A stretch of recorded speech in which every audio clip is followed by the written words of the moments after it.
Hello, my fellow hirelings of House Telvanni. I'm Neloth, and today I wanted to do something a little bit different. You see, in my videos, Who to Sacrifice to Boethia, and more recently, Who to Kill to Upgrade the Ebony Blade, I have read quite a few comments of the friends and companions people kill to either obtain the Ebony Mail and upgrade the Ebony Blade. One of these comments that creep up every now and then involves people mentioning how they kill a character named Erik the Slayer, and anytime I read a comment like that, it really bothers me in a way no comment can, but I know it's because these individuals don't know the true nature of Erik the Slayer. You see, Erik the Slayer is more than just a farm boy from Rorikstead with dreams of adventure eerily similar to Luke Skywalker. No. Erik the Slayer is based on a real-life man named Erik West, a man who sadly passed away, and a man whose story I wish to tell in this video, and how he became memorialized in Skyrim to live on forever. Erik West, also known by his internet persona, Imok the Slayer, was a major fan of the Elder Scrolls series and also a heavy metal band Iron Maiden. He was a really good guitar player and singer, and also an artist as well. Sadly, on January 16th, 2009, Erik West was diagnosed with Ewing's sarcoma, a very rare form of bone cancer, and was given 2.5 years to live. Even with this news, Erik's mother stated that he remained positive, silly, happy, life-loving, and compassionate towards himself and others throughout his ordeal. When he went to the Make-A-Wish Foundation, he went to Bethesda Game Studios and spent the day with Todd Howard. And when he was given the tour of Bethesda, it is said that everyone there was extremely impressed at his knowledge on Oblivion. Afterwards, Bethesda created the character Erik the Slayer, a combination of his first name Erik and his internet persona, the Slayer. On top of this, Erik was allowed to play a beta version of Skyrim at Bethesda Game Studios before anyone else.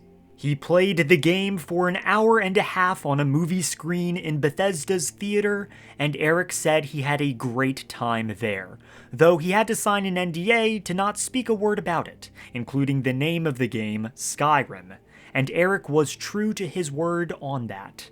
Erik West passed away physically on May 11th, 2011, 6 months before Skyrim was released.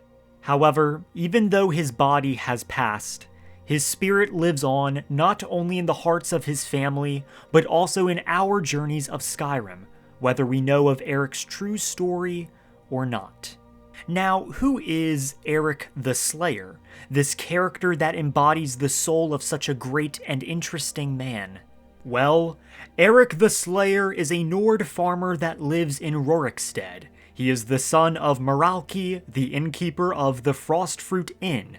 Sadly, Erik's mother died giving birth to him, which made his father, Maralki, become much more protective of him.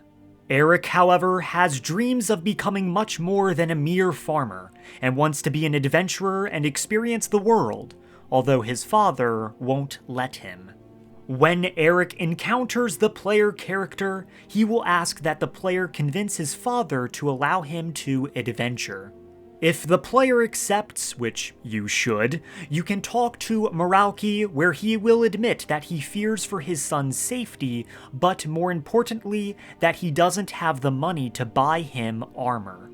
The player then has 3 options on how to handle the situation: intimidate, persuade, or give him gold to buy the armor.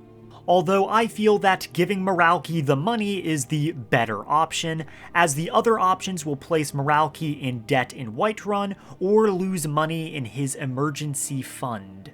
Afterwards, you can tell Erik of the good news, in which he will thank you profusely and hopes you will come back to Rorikstead and swap stories of adventure over a few mugs of ale.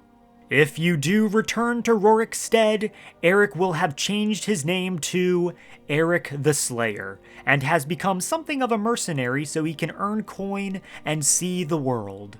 With that, you can hire Erik the Slayer as a companion and fulfill his dreams of adventure and further preserve the spirit of Erik West. Now, I'm not going to end this video how I usually do, as I feel that wouldn't be appropriate. Instead, I want to encourage you to take Erik the Slayer on your adventures and allow him to be part of your stories, and to never forget the man behind Erik the Slayer, Imok the Slayer, Erik West.